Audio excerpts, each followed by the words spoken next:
Hi అండి, మేమైతే కాళేశ్వరం టెంపుల్కి అయితే వచ్చాము. కాళేశ్వరం టెంపుల్కి వచ్చిన వాళ్ళు అయితే ఫస్ట్ గోదావరి నదిలో అయితే స్నానం చేసిన తర్వాత కాళేశ్వరం టెంపుల్ని అయితే దర్శించుకుంటారు. మేమైతే స్నానం చేసి అయితే బియ్యం ఇచ్చేసాము. మా చిన్న అయితే ఇసుకలో అయితే చాలా బాగా ఆడుకుంటుంది.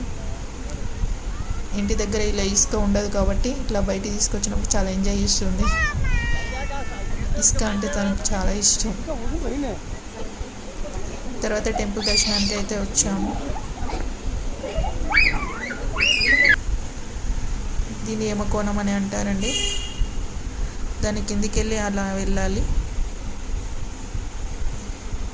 తర్వాత బయటికి వచ్చేసాము. మా చిన్న షాపింగ్లో బాల్ని చూసి ఏడుస్తే బాల్ కొనిచ్చాము. తన బాల్తో చాలా బాగా ఆడుకుంది. తర్వాత చికెన్ బగారా అయితే వండుకొని తినేసి హ్యాపీగానైతే వచ్చేసామండి.